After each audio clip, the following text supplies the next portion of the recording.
الحمدللہ رب العالمین والصلاة والسلام علی سید المرسلین وعلی آلہ واصحابہ اجمعین اما بعد فقد قال اللہ تبارک و تعالی فی القرآن المجید والفرقان الحکیم اعوذ باللہ من الشیطان الرجیم یا ایہا الذین آمنوا کتب علیکم الصیام کما کتب علی الذین من قبلکم لعلکم تتقون صدق اللہ العظیم۔ بزرگوں اور دوستو، جیسے بھی عنوان کی جانب اشارہ کیا گیا اور آپ کو یہ بھی بتایا گیا کہ رمضان المبارک کی آمد ہے، جس ماہ مبارک کو اللہ تعالیٰ نے روزوں سے اور قرآن مجید سے مربوط فرمایا۔ شہر رمضان الذی انزل فیہ القرآن ھدی للناس وبینات من الھدی والفرقان فمن شہد منکم الشہر فلیصمہ۔ جو حالت قیام میں صحت مندی کے ساتھ اس مہینے کو پالے تو اس کے لیے یہ فریضہ عائد کیا گیا کہ وہ اس ماہ میں روزے رکھے۔ اس عبادت کے سلسلے میں، روزے کے سلسلے میں اللہ تعالیٰ نے بات ارشاد فرمائی کہ پچھلی امتوں پر بھی یہ عبادت فرض تھی، کما کتب علی الذین من قبلکم۔ یہاں تک کہ تاریخی روایتوں کا اگر آپ جائزہ لیں تو حضرت آدم علیہ السلام کے بھی روزے کا تذکرہ ہے، حضرت نوح علیہ السلام کے بھی روزے کا تذکرہ ہے، حضرت ابراہیم علیہ السلام کے روزے کا تذکرہ ہے۔ لیکن قرآن پاک جیسے مستند ذریعے سے حضرت موسیٰ علیہ السلام کے روزوں کا اشارہ ہے اور حضرت زکریا علیہ السلام اور بی بی مریم ان دونوں کے روزوں کا صراحتاً تذکرہ ہے۔ اس تفصیل میں جا نہیں سکوں گا، وقت بہت مختصر ہے۔ پتہ یہ چلا کہ پچھلی امتوں پر روزے فرض تھے، کچھ جزوی شکلیں ضرور تبدیل رہی ہوں گی، تعداد میں فرق رہا ہوگا، آغاز و اختتام میں کچھ اوقات کا فرق رہا ہوگا، لیکن بنیادی طور پر روزوں کی عبادت متعارف تھی، مشروع تھی، اور اس کی وجہ یہ ہے کہ اللہ تعالیٰ نے جو انسان کو پیدا فرمایا تو انسان کے اندر اللہ تعالیٰ نے دو صفتیں رکھی ہیں۔ ایک ملکوتی صفت، فرشتوں جیسی صفت ہے جو عبادت کا تقاضا کرتی ہے، تعلق مع اللہ کا تقاضا کرتی ہے، روحانیت اور نورانیت کا تقاضا کرتی ہے۔ اسی لیے آپ دیکھیں گے کہ بڑے سے بڑا منکر دین کہیں نہ کہیں سر جھکانے پہ مجبور ہوتا ہے، یہ اس کا اندرون ہے، فطرت ہے اس کی۔ دوسری صفت جو اللہ تعالیٰ نے رکھی وہ حضرت شاہ ولی اللہ رحمۃ اللہ علیہ کی اصطلاح میں بہیمیت ہے، یعنی جانوروں جیسی صفت۔ منفی معنوں میں آپ نہ لیں، بھوک کا لگنا، درد کا ہونا، پانی کی ضرورت، ازدواجی زندگی کی ضرورت اور بھی دیگر کچھ تقاضے ہیں جو انسانوں اور حیوانوں میں مشترک ہے۔ اللہ تعالیٰ نے ایک کمبینیشن بنایا ہے انسان کو دونوں صفتوں کا، دونوں صلاحیتوں کا۔ مسئلہ کیا ہے؟ مسئلہ یہ ہے کہ انسان اس وقت انسان بنتا ہے اور کامیاب ہوتا ہے جب وہ اپنی روحانی اور ملکوت فرشتوں کو کہتے ہیں ملائکہ، اپنی روحانی اور ملکوتی صفات کو غالب کر دے، حیوانی صفات کو مغلوب کر دے۔ بس مار ڈالنے کی تاکید نہیں ہے قرآن و حدیث میں، الحمدللہ۔ جیسے بعض اور دیگر مذاہب، عیسائیت میں وہ ننس کا بن جانا، یا ہمارے برادران وطن میں جو بے تکے پن کی ریاضتیں کرنا، پہلے تو مجھے معلوم بھی نہیں تھا، یہ جو گزشتہ سال 1-2 سال پہلے وہ جو گنگا اسنان کے موقع پہ سادھوؤں کی تصویریں آئیں تو پتہ چلا کہ کیا کیا بیہودہ مراسم ہے وہ اپنے مالک سے تقرب کے لیے بجا لاتے ہیں جن کا روحانیت سے کوئی تعلق نہیں۔ معلوم یہ ہوا کہ ایک صاحب ہاتھ کو ٹیڑھا کیے ہوئے ہیں، معلوم یہ ہوا کہ ایک صاحب ایک پیر پہ کھڑے ہوئے ہیں، ایک صاحب کے کپڑے نہیں پہن رہے ہیں۔ اللہ تعالیٰ نے جو دین عنایت فرمایا، ارشاد فرمایا وَنَفْسٍ وَمَا سَوَّاهَا، ہم نے نفس کو ایکول رکھا، برابر رکھا، سواہا تسویہ آپ جانتے ہیں۔ فَأَلْهَمَهَا فُجُورَهَا وَتَقْوَاهَا، اس نفس انسانی میں تقوی کی بھی صلاحیت ہے، فجور کی، گناہوں کی بھی صلاحیت ہے۔ اب آزمائش کیا ہے؟ فرمایا آزمائش یہ ہے قد افلح من زکاها، جو اپنے نفس کو گناہوں سے پاک رکھتا ہے، برائیوں سے پاک رکھتا ہے، ان عادتوں سے اپنے نفس کو بچاتا ہے جو اس کی روحانیت کو ملیامیٹ کر دیتے ہیں، تباہ و برباد کر دیتے ہیں، اور اپنے اندر نورانی صفات پیدا کرتا ہے، وہ بامراد ہے، کامیاب ہے، اللہ کا مقرب بندہ ہے، تعلق مع اللہ میں وہ کامیاب ہے۔ وقد خواب من دساها، جس نے اپنے نفس کو آلودہ کر دیا گناہوں میں، بے حیائی میں، بدکاریوں میں، بد اخلاقی میں، قتل و غارتگری میں، ظلم و زیادتی میں، یہ سارے وہ گناہ ہیں جن کے ذریعے سے انسان کا نفس وہ حیوانی بن جاتا ہے، ملکوتی صفت ختم ہو جاتی ہے، تو فرمایا یہ برباد ہو گیا۔ قد خواب من دساها، جس نے آلودہ کیا اپنے نفس کو، برباد ہو گیا، تباہ ہو گیا، خوابہ فیل ہو گیا، ناکام ہو گیا۔ یہ اللہ تعالیٰ نے انسان کے اندر صلاحیت رکھی، اور اس کا یہ ایک مقام ہے قرآن پاک کا جو میں آپ کے سامنے پیش کر رہا ہوں، ورنہ اللہ تعالیٰ نے کئی مقامات پر اس حقیقت کا اظہار فرمایا۔ ان النفس لامارۃ بالسوء، ارشاد فرمایا قد افلح من تزکا وذکر اسم ربہ فصلی، ارشاد فرمایا، کہیں ارشاد فرمایا کہ هل أتى على الإنسان حين من الدهر لم يكن شيئا مذكورا إنا خلقناه من نطفة أمشاج نبتليه فجعلناه سميعا بصيرا وهديناه السبيل إما شاكرا إما كفورا۔ اور بھی مقامات ہیں، اور یہ ذرا ٹاپک بڑا لمبا ہے اور علمی ہے اور پیچیدہ بھی ہے، سوالات بھی کھڑے ہوتے ہیں، تو میں اس پہ زیادہ تفصیل میں نہیں جاتا ہوں، لیکن یہ ایک حقیقت ہے کہ اس نفس کو کنٹرول کرنا، اس نفس پر قابو رکھنا، اس نفس کی تربیت کرنا، یہ انسان کی ذمہ داری ہے۔ یہ اتنی اہم ذمہ داری ہے، اتنی اہم ذمہ داری ہے کہ اللہ کے رسول صلی اللہ علیہ وسلم کی بعثت کے جو مقاصد 5 مقامات پر اللہ تعالیٰ نے بیان فرمائے، ان 5 مقامات پر دیکھیں گے اللہ تعالیٰ نے ارشاد فرمایا قد من اللہ علی المؤمنین اذ بعث فیہم رسولا منہم یتلو علیہم آیاتہ ویزکیہم، تزکیہ نفس فرماتے ہیں، تربیت اخلاق فرماتے ہیں، انسان کی تربیت فرماتے ہیں۔ اللہ کے رسول صلی اللہ علیہ وسلم کے فرائض منصبی میں اللہ تعالیٰ نے شمار کیا تزکیہ نفس۔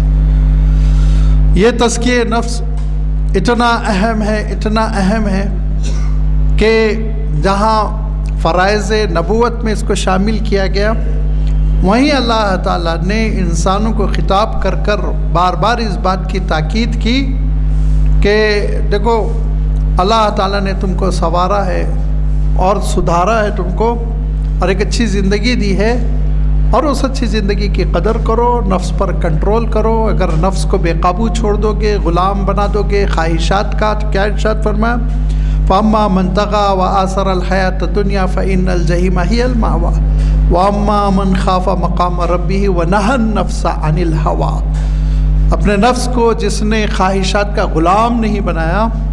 خواہشات کیا کہتی ہیں؟ خواہشات کہتی ہے کہ آپ کو جو چیز اچھی لگی لے لو، لوٹ کے لے لو، چوری کر کے لے لو، زیادتی کر کے لے لو، رشوت کے ذریعے لے لو، سود کے ذریعے لے لو، بے حیائی کا ارتکاب کر لو، جیسے جانور بے محابہ ہر اپنی پسندیدہ چیز پہ منہ مارتا ہے، ڈنڈے کھاتا ہے، ویسے بن کر رہ جاؤ۔ ارشاد فرمایا کہ دیکھو یہ ایک خامی جو ہوتی ہے، آؤٹ آف کنٹرول ہو جانا، بے قابو ہونا، فَأَمَّا مَنْ طَغَىٰ وَآثَرَ الْحَيَاةَ الدُّنْيَا، دنیا کی زندگی کو سب کچھ سمجھا تو وہ جہنم جائے گا۔ وَأَمَّا مَنْ خَافَ مَقَامَ رَبِّهِ وَنَهَى النَّفْسَ، اپنے نفس پہ جو کنٹرول کرتا ہے، گناہوں سے اپنے نفس کو جو روکتا ہے، فَإِنَّ الْجَنَّةَ هِيَ الْمَأْوَىٰ، جنت اس کا ٹھکانہ ہے۔ ارشاد تو روزہ جنت کا راستہ ہے. کیوں؟ روزے میں جس چیز کی تربیت ہو رہی ہے اپنے نفس پر قابو رکھو، اپنے نفس پر قابو رکھو. دیکھیے بعض چیزیں ایسی ہیں جو ظاہری نگاہیں ہوتی ہیں نا، روحانیت کے بغیر، نور ایمان کے بغیر، فراست نبوی کے بغیر جو چیزوں کو دیکھتی ہے تو وہ چیزیں اچھی لگتی ہیں. رشوت اچھی لگ رہی ہے بہت سے لوگوں کو، سود اچھا لگ رہا ہے بہت سے لوگوں کو، بے حیائی کا کلچر لوگوں کو اچھا لگ رہا ہے.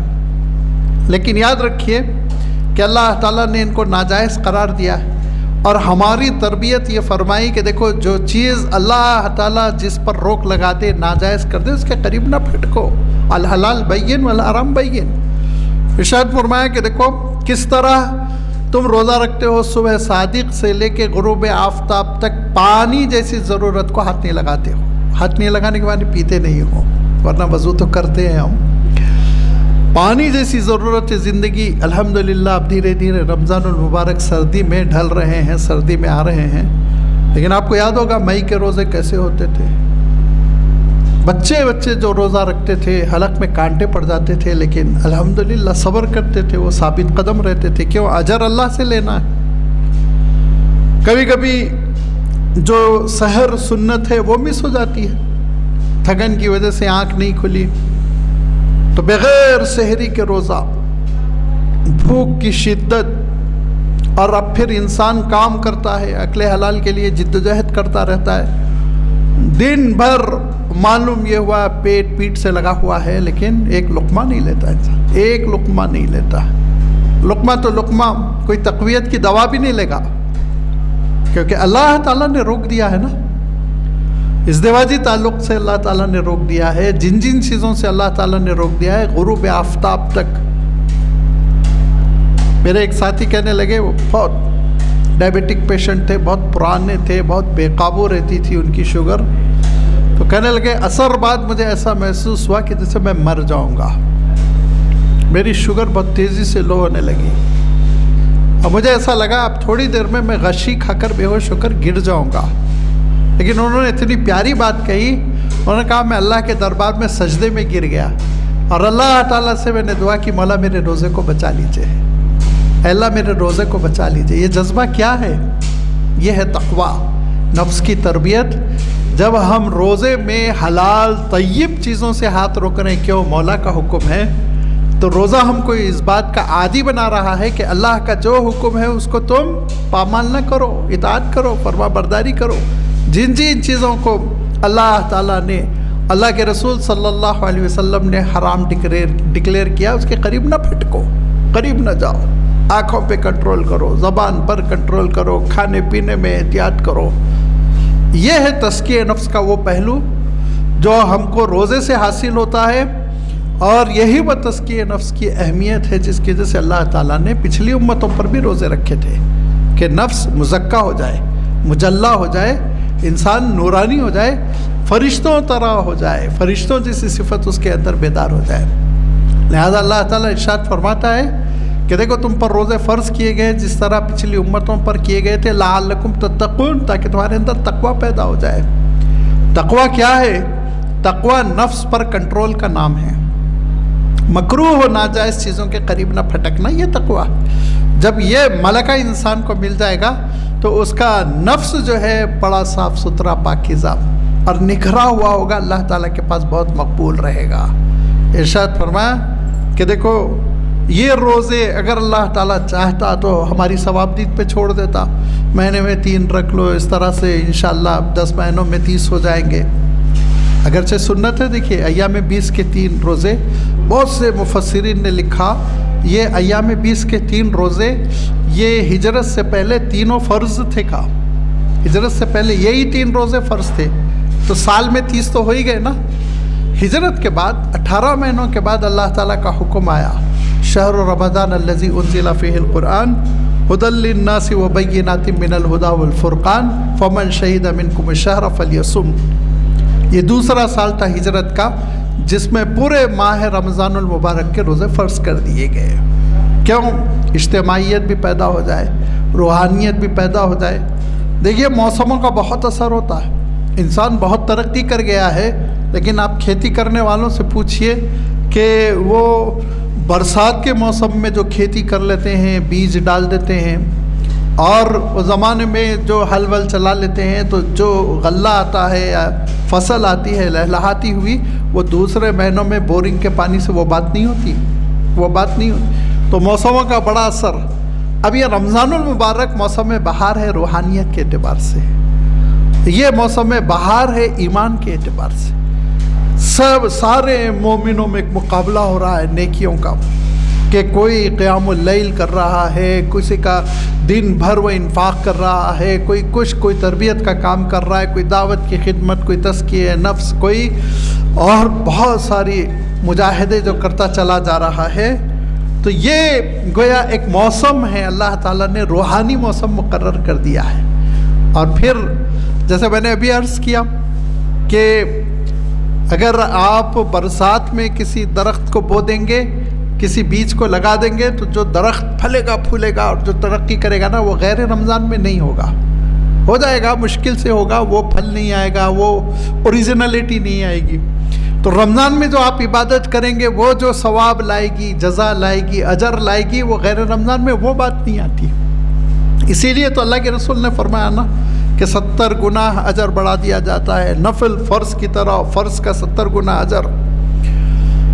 یہ سارے اعمال جس میں بالخصوص تلاوت قرآن ہے، جس میں راہ خدا میں خرچ کرنا ہے، انفاق، جس میں روزے تو فرض ہے، روزوں کے سلسلے میں کیا کہنا، قیام اللیل کرنا ہے، ابتدائی رات کا قیام تراویح کی شکل میں، اختتامی رات کا قیام تہجد کی شکل میں، جس میں دعاؤں کا اہتمام، جس کا اشارہ اللہ کے رسول صلی اللہ علیہ وسلم نے یوں فرمایا کہ 3 افراد کی دعا کبھی مسترد نہیں ہوتی، ریجیکٹ نہیں ہوتی اللہ کے پاس: مسافر کی جب کہ وہ سفر میں ہوتا ہے، مریض کی جب کہ وہ بیمار، اور روزے دار کی جب کہ وہ روزے کی حالت میں ہوتا ہے۔ دعا کی قبولیت، یہ سارے وہ اعمال ہیں جو رمضان المبارک میں اپنے اجر کے اعتبار سے، اپنی قبولیت کے اعتبار سے، اور اس پر جو ملنے والا ثواب ہے اس اعتبار سے کئی گنا بڑھ جاتے ہیں، کئی گنا بڑھ جاتے ہیں۔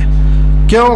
اللہ تعالیٰ چاہتا ہے کہ ایک بندہ جو ہو سکتا ہے 11 مہینے غفلت کی زندگی بسر کیا ہو، نفس اس کا غالب آ گیا ہو، کیونکہ اللہ تعالیٰ نے خود کہا ان النفس لامارۃ بالسوء، بہت پٹی پڑھاتا ہے نفس، یہ کر لو وہ کر لو۔ معلوم یہ ہوا جلدی سے دفتر کا کام سمٹ لو، سمٹتے سمٹتے عصر قضا ہوئی جا رہی ہے۔ معلوم یہ ہوا میٹنگ بہت اہم ہے، میٹنگ میں اٹھنا بہت مشکل ہے، بڑے آفیسرز ہے، ظہر کا وقت نکلا جا رہا ہے، تو غفلت تو ہو جاتی ہے۔ تہجد تو اچھوں کی چھوٹ جاتی ہے، فجر میں اٹھ جائے آج کل بہت بڑی بات ہو گئی ہے۔ اور نمازوں کا مسئلہ یہ ہے کہ ولیمہ اٹینڈ کرنا ہے، پہلے دسترخوان مل جائے پہلا، بعد میں تو نماز پڑھ لی جائے گی۔ نکاح کی مجلس میں بیٹھے ہوئے کتنے لوگ دیکھیے آپ، وقت مغرب سے عشاء کا وقت ہو جاتا، اذانیں ہو جاتی، کھانا نکل جاتا ہے، کھانا کھاتے ہیں، 11-12 بجے فارغ ہوتے ہیں، 12 بجے کے بعد تو عشاء مکروہ ہونے لگتی۔ لیکن یہ مشاہدے ہے کہ نہیں ہے ہمارے اور آپ کے؟ خرچوں کا معاملہ یہ ہے کہ جو 1000-1200 کا لباس زیب تن کرنے سے انسان کے اندر جمال پیدا ہوتا ہے، وہی 70,000-75,000 کا خرید رہے ہیں۔ جائیے شیروانیوں کے ریٹ معلوم کیجئے، ہے کہ نہیں ہے؟ اسراف کتنا آ گیا ہماری زندگی میں۔ اسراف کا معاملہ یہ ہے کہ اگر میں اپنے بچپن کو دیکھوں، میرے بزرگ ساتھی سب ساتھ دیں گے، اور آج دیکھو تو جس شہر میں 2 بڑی ہوٹلیں تھیں، تیسری نے ایک گرینڈ تھی ہیبٹس پہ، ایک مدینہ تھی، مدینہ بلڈنگ میں، اور 1-2 رہی ہوں گی۔ آج نکڑ پر ہوٹل، کوئی ہوٹل خالی نہیں، 10-10 ہزار 12-12 ہزار کا بل دے کے لوگ کھانا کھا رہے ہیں۔ وہی کھانا 1000 روپے 800 روپے میں گھر میں ہائیجینک صاف ستھرا پکا کے کھا سکتے ہیں، لیکن اسراف آ گیا ہماری زندگی میں۔ کاروں کا عالم یہ ہو گیا کہ روڈ کے دونوں جانب کاریں ٹھہری ہوئی ہیں، گلیوں میں سے گزرنا مشکل ہو گیا ہے، اسراف بہت آ گیا ہے۔ 2 کاریں رکھے ہوئے بلا وجہ، چلاتے بھی نہیں ہیں، تو یہ دکھاوا آ گیا ہے، فرنیچر میں آ گیا، گھر بار میں آ گیا۔ یہ 11 مہینے کی جو غفلتیں، اور اللہ نہ کرے ان 11 مہینوں میں کوئی تقریب شادی آ گئی تب تو مصیبت۔ رومٹے کھڑے ہو جاتے ہیں شادی خانوں کا ریٹ معلوم کر کر.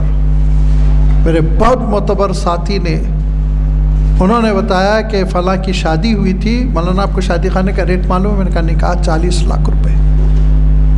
حیدرآباد میں 40 لاکھ روپے. 40 لاکھ روپے میں تو 40 خاندان بن جاتے ہیں. کہاں سے کہاں پہنچ جاتے ہیں. کتنا اسراف ہے ہمارے پاس، کتنا اسراف ہے ہمارے پاس. سوچیے آپ، اگر اس پہ پکڑ ہو جائے تو کیا حشر ہوگا. اور پکڑ ہو رہی ہے. یو پی میں جا کے دیکھیے کیا حشر ہے.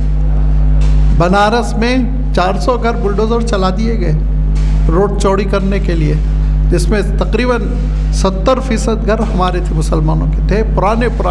کسی کا گھر 100 سال کا ہے، کسی کا 50 سال، کسی کا 70 سال. اللہ تعالیٰ نے فرمایا بعثنا علیکم عبادا لنا اولی باس شدید، ظالموں کو مسلط کروں گا اگر تم دین کی ڈگر سے ہٹ جاؤ گے. یہ قرآن پاک میں کہہ دیا گیا. ہم اتنے غافل ہو گئے کہ ہماری دہلیز تک جب تک کہ طوفان اور سیلاب نہ آئے خبر نہیں لینا چاہتے، باندھ نہیں بنانا چاہتے. تو میں عرض کر رہا ہوں، یہ 11 مہینے جو ہماری غفلتوں کے ہے، اس کی لسٹ کیا بیان کیا جائے، اس کے اوپر پردہ ڈالا جائے کہ ایسا نہ ہو یہ لسٹ ہمارے لیے قیامت کے دن حجت بن جائے.